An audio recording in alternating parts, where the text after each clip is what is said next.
Everywhere you look around, there's a logo connected to a company, whether big or small. And today, we are going to get into the origins of the Home Depot. The Home Depot is the largest home improvement retailer in the United States. The founders of Home Depot, Bernie Marcus and Arthur Blank, dreamed up the Home Depot from a coffee shop in Los Angeles in 1978. The Home Depot, headquartered in Atlanta, Georgia, with the help of investment banker Ken Langone and merch expert Pat Farrah. They pictured a huge store that would offer a huge variety of merchandise at great prices and with a highly trained staff.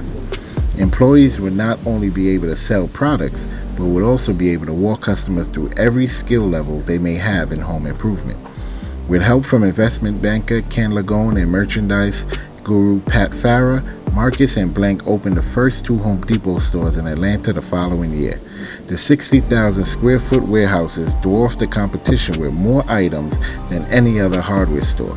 But the heart of Home Depot was a highly trained staff who could teach customers how to handle power tools, change a fill valve, or lay tile.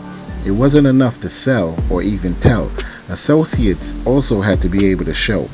Soon, the Home Depot began offering do-it-yourself clinics, customer workshops, and one-on-one sessions with customers.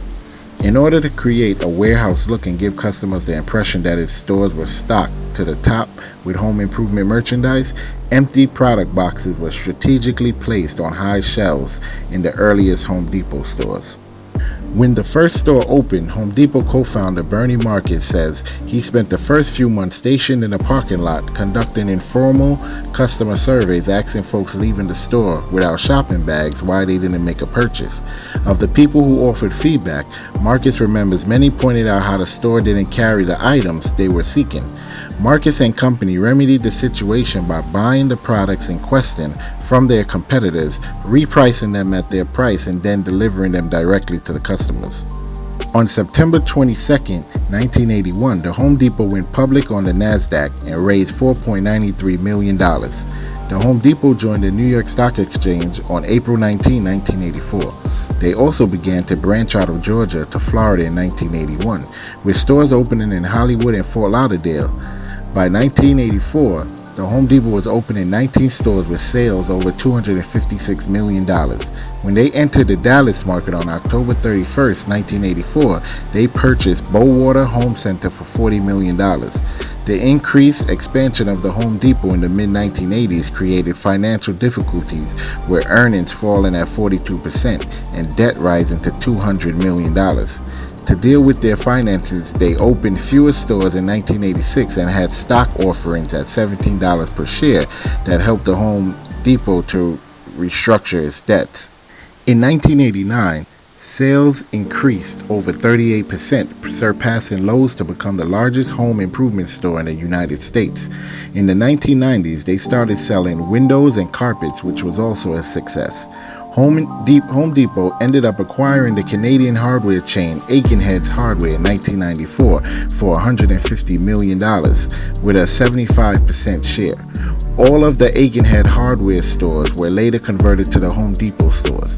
In 1995, Home Depot opened its first 24-hour store and published a book on home repair, with sales reaching $10 billion while operating 350 stores. A company named Maintenance Warehouse was purchased by the Home Depot in 1997 for $245 million.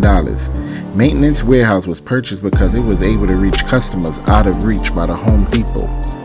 Atlanta-based company Apex Supply was acquired by the Home Depot in 1999. Apex Supply is a wholesale distributor of plumbing, HVAC, industrial pipe, and fittings.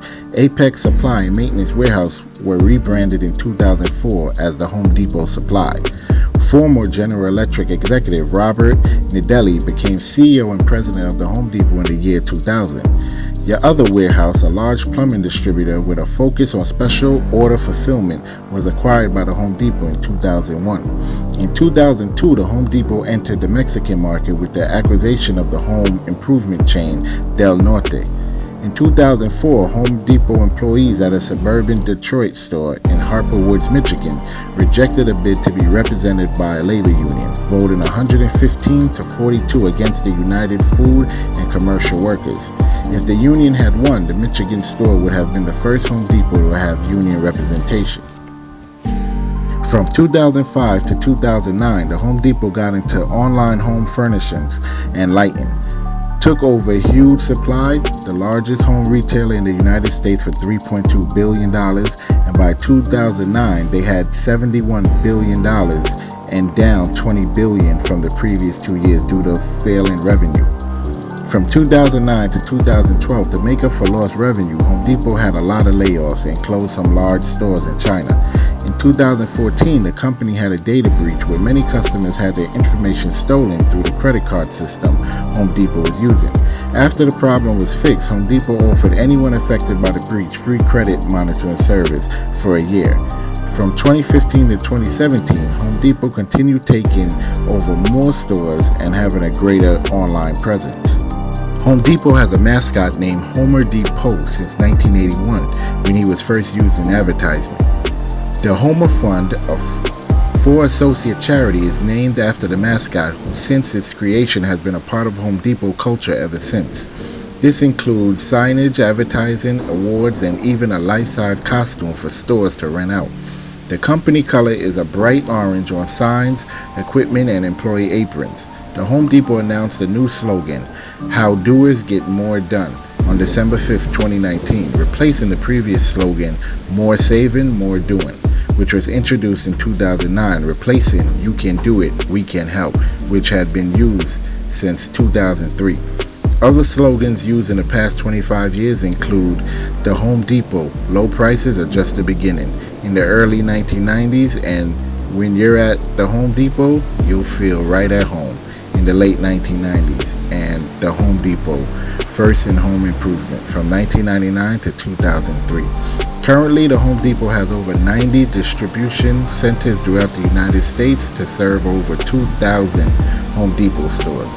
The Home Depot exclusively carries several major brands, including ChemDry, which deals with carpet cleaning, upholstery, cleaning, tile, and grout services; Behr, which includes paints; HomeLight, outdoor and power tools; Martha Stewart Living; Omni Media, outdoor furniture, indoor organization; Ryobi and Ridgewood, which includes power tools; American Woodmark, which includes cabinetry;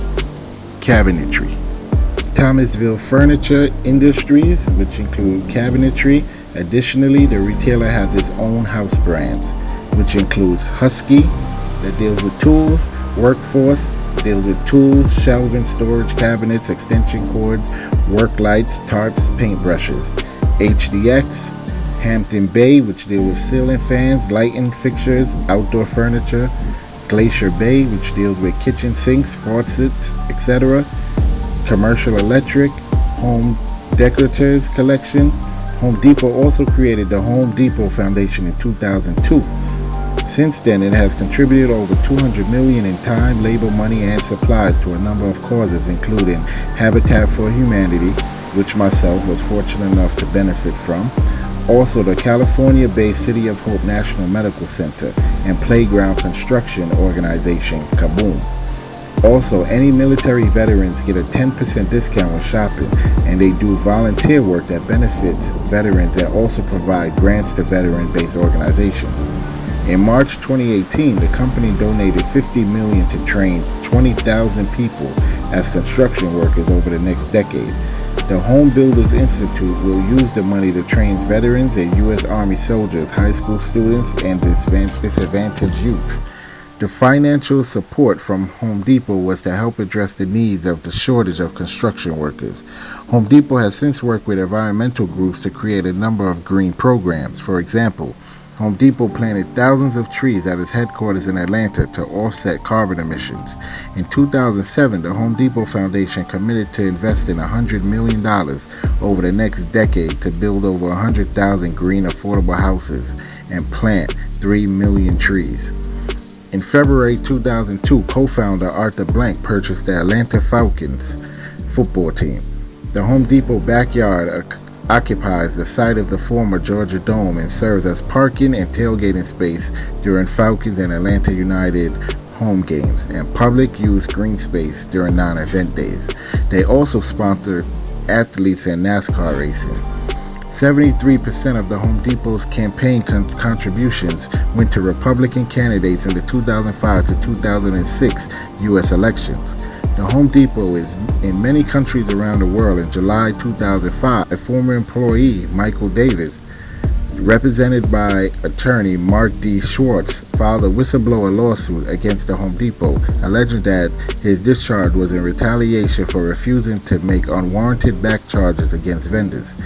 Davis alleged that the Home Depot forces employees to meet a set quota of back charges to cover damaged or defective merchandise, forcing employees to make chargebacks to vendors for merchandise that was undamaged and not defective. The Home Depot alleged that it fired Davis for repeatedly failing to show up for work. In the end, Home Depot ended up paying the plaintiff counsel $6 million in cash and $8.5 million in common stock. With being a huge company like Home Depot, there were many lawsuits all over, which some went to court and some they settled. To this day, the Home Depot is still going strong, and their net worth today is at $250 billion. If you enjoyed this video and want to be updated on new brands and companies, please hit the like button, subscribe, and share. Thanks for watching, and stay tuned for more companies coming up.